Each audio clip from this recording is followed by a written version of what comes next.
Oke, assalamualaikum warahmatullahi wabarakatuh. Selamat siang. Ketemu lagi dengan mata kuliah pengelolaan kelas untuk hari ini. Mana untuk mahasiswa-mahasiswi semester 5 sehat semua. Semoga mahasiswa dalam keadaan sehat dan selalu mematuhi protokol kesehatan, pakai masker, jaga jarak, dan selalu cuci tangan. Ini untuk hari ini saya lanjutkan untuk mata kuliah pengelolaan kelas. Kalau minggu kemarin sudah kita sepakati, kalau kalian lihat di sistemnya si Bella sudah melihat kontrak kuliah kita di mata kuliah pengelolaan kelas. Jadi di sini saya akan menyampaikan materi tentang apa itu pengertian pengelolaan kelas sendiri. Jadi pengelolaan kelas itu ada dua kata, tentu saja ada pengelolaan dan kelas. Pengelolaan itu dari kata kelola dengan awalan pe dan akhiran an, yang berarti bisa dikatakan itu sebuah manajemen kalau di bahasa Inggris. Kalau di bahasa Indonesia berarti ketata laksanaan, atau bisa dikatakan tata pimpinan dan pengelolaan. Itu istilah pengelolaan. Terus apa itu kelas? Kelas adalah suatu kelompok manusia yang melakukan interaksi kegiatan belajar bersama, baik itu antara seorang guru dan siswa. Kalau di istilah sekarang ada istilahnya yaitu pendidik dan peserta didik. Sebenarnya itu hanya istilah,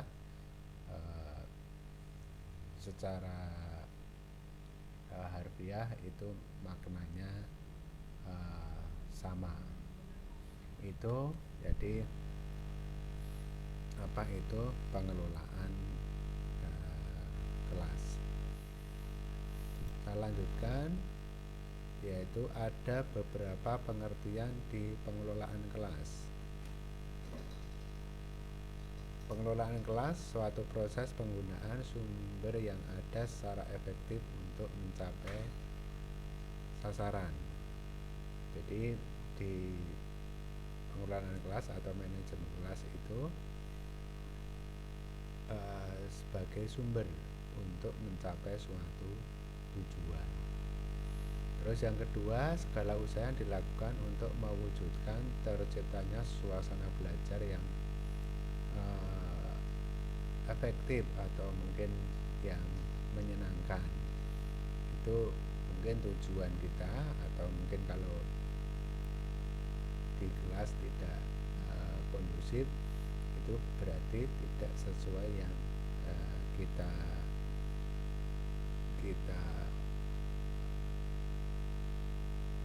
wujudkan untuk mencapai tujuan. Terus ada pengertian menurut Salman Rushdie, ini di tahun 2011, manajemen kelas adalah kemampuan guru dalam mendayagunakan potensi kelas berupa pemberian kesempatan yang seluas-luasnya pada setiap personel untuk melakukan kegiatan yang kreatif dan terarah. Jadi ini menurut Rushdie. Jadi sudah dilakukan beberapa riset atau penelitian. Ini pengertian dari pengelolaan kelas. Terus setelah ada pengertian, saya tentu saja ada namanya tujuan. Jadi tujuan kita memanage atau memanajemen suatu kelas, D. Mengatur penggunaan fasilitas dengan baik sehingga hal itu dapat mendukung dan memungkinkan siswa belajar sesuai dengan fasilitas yang ada. Dan bisa juga diartikan membantu siswa belajar bekerja sesuai dengan latar belakang. Bisa itu latar belakang dari sosial, emosional, dan intelektual mereka. Kalau diistilahkan yang lain ada kognitif, terus afektif, dan psikomotorik. Jadi contoh penggunaan fasilitas di kelas itu kalau nanti kalian sudah praktek untuk micro teaching, yaitu proses belajar mengajar, baca di kelas ada beberapa fasilitas. Contohnya kalau kalian ingin menyampaikan suatu materi itu saja harus ada bukunya, harus ada papan tulis, harus ada meja, kursi, dan lain sebagainya. Itu bisa dikatakan sebagai fasilitas dalam kita melakukan kegiatan belajar mengajar antara siswa dengan seorang guru. Itu tujuan manajemen kelas. Terus menurut pendapat Maman Rahman, yaitu tentang tujuan manajemen kelas, yang pertama sama mewujudkan situasi dan kondisi kelas baik skala lingkungan belajar maupun kelompok belajar yang memungkinkan peserta didik untuk mengembangkan kemampuan secara maksimal. Jadi bisa mengkondisikan, jadi kelas itu bagaimana menjadi kondusif, jadi untuk mencapai proses belajar mengajar itu bisa berhasil. Terus yang B, menghilangkan berbagai hambatan yang dapat menghalangi terwujudnya interaksi pembelajaran. Jadi di suatu pembelajaran di kelas itu untuk mengantisipasi hambatan atau kendala dalam proses belajar mengajar supaya nanti tercipta pembelajaran yang kondusif, yang menyenangkan. Yang C, menyediakan dan mengatur fasilitas serta perabot belajar yang mendukung. Ini mungkin salah ketik, yang mendukung dan memungkinkan siswa belajar sesuai dengan lingkungan baik secara sosial, emosional, dan intelektual siswa dalam kelas. Jadi menurut pendapat Ahmad Rahman itu ada 3 tujuan dalam kita menggunakan manajemen kelas. Terus dalam proses kegiatan pengelolaan kelas atau memanajemen kelas itu ada 2 masalah, yaitu ada masalah secara individu maupun masalah secara kelompok. Ya, saya uraikan satu persatu apa itu masalah individu, apa itu masalah kelompok dalam kita melakukan pengelolaan kelas. Sekarang masalah individu dulu. Jadi masalah individu itu kembali ke person atau kembali ke siswa atau peserta didik. Ada istilahnya attention getting behavior, yaitu bagaimana pola perilaku mencari perhatian, istilahnya caper atau mencari perhatian. Jadi seorang siswa yang gagal menemukan kedudukan dirinya secara wajar dalam suasana hubungan sosial yang saling menerima, biasanya secara aktif maupun secara pasif dalam bertingkah laku untuk mencari perhatian orang lain. Kalau kalian nanti mengamati di suatu kelas, itu ada siswa yang ingin selalu diperhatikan oleh gurunya, bahkan atau mungkin selalu diperhatikan oleh teman sebaya atau teman yang lain, bagaimana mereka bisa mencari perhatian orang lain, atau istilahnya attention getting behavior.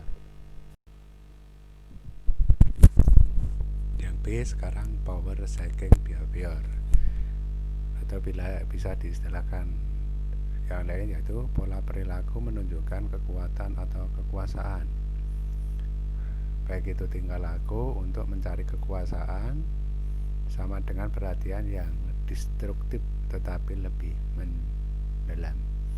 Jadi biasanya siswa itu mereka menunjukkan kekuatan secara fisiknya, mungkin badannya besar, kekar, itu mereka merasa kuat dengan dibandingkan dengan teman-teman yang lain. Itu menunjukkan mereka kuat. Terus ada revenging seeking behavior, yaitu dimana siswa itu menunjukkan pola perilaku balas dendam. Jadi siswa itu menuntut balas dendam untuk mengalami frustasi yang amat dalam dan tidak menyadari bahwa dia sebenarnya mencari sukses dengan cara menyakiti orang lain. Jadi siswa itu biasanya untuk mencari suksesan itu dengan cara mereka menyakiti teman sebayanya. Jadi untuk mereka mencari mungkin secara kognitif mereka lebih unggul bila dibanding dengan teman siswa yang lain. Terus yang masalah individu yang terakhir yaitu peragaan ketidakmampuan, jadi atau istilahnya passive behavior. Jadi disilakan sama sekali menolak untuk mencoba berdaya. Tujuan anak mungkin untuk menunjukkan ketidakmampuan. Itu biasanya anaknya kurang semangat, mereka merasa lemah, padahal mereka belum mencoba di dalam suatu kelas. Jadi di masalah individu tadi ada 4, ada attention getting behavior, ada power seeking behavior, dan revenging seeking behavior. Terakhir ada passive behavior. Terus yang selanjutnya itu masalah kelompok. Jadi di masalah kelompok itu ada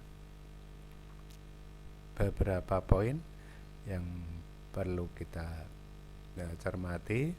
Yang pertama yaitu kelas kurang kohesif. Itu mungkin kelas ada perbedaan dari jenis kelaminnya, sukunya, terus tingkatan sosial ekonomi dan lain sebagainya. Itu bisa dikatakan masalah secara kelompok, kelas kurang kohesif. Terus yang selanjutnya itu penyimpangan dari norma-norma tingkah laku yang telah disepakati sebelumnya. Biasanya di kelas itu kan ada mereka punya kesepakatan tata tertib. Jadi untuk mereka bisa mematuhi aturan yang telah mereka sepakati bersama. Ada istilahnya norma-norma tingkah laku yang telah disepakati. Terus ada kelas mereaksi secara negatif terhadap salah seorang anggotanya. Biasanya ada murid biasanya mereka menanggapi secara negatif dengan teman yang lainnya. Terus ada lagi membombong atau memberikan semangat pada anggota kelas yang justru melanggar norma kelompok. Jadi kalau ada suatu kelompok di kelas siswa ada yang melanggar, itu mungkin ada temannya yang malah bangga, itulah senang kalau ada teman melanggar tata tertib. Kelompok cenderung mudah dialihkan perhatiannya dari tugas yang telah dikerjakan atau telah digarap. Jadi ada beberapa kelompok mereka mungkin mengalihkan perhatian apa yang tugas yang telah diberikan seorang guru itu tidak ditanggapi oleh seorang siswa. semangat kerja rendah, dan semacam aksi protes kepada guru karena menganggap tugas yang diberikan kurang fair.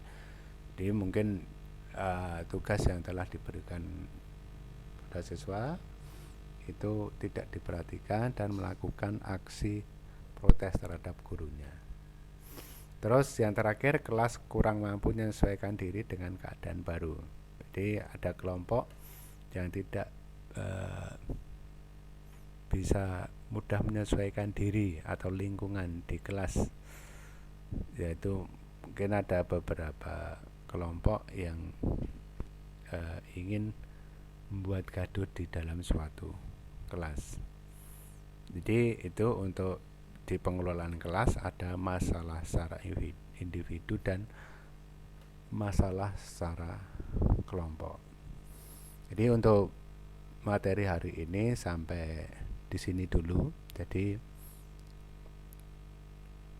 untuk tugas kalian, silakan kalian mengamati di lingkungan kalian tempat tinggal, yaitu bisa mengamati untuk seorang siswa atau murid bagaimana mereka melakukan proses kegiatan belajar secara daring.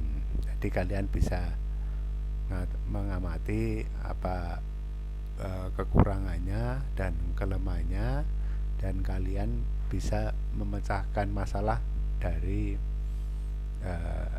pengamatan kalian untuk melakukan kegiatan belajar mengajar secara online. Itu saja materi dari saya. Kurang dalam itu dan lebihnya saya mohon maaf. Terima kasih. Semoga kalian selalu sehat selalu, dan ingat selalu jaga kesehatan, jaga jarak, pakai masker, dan selalu cuci tangan. Terima kasih. Assalamualaikum warahmatullahi wabarakatuh.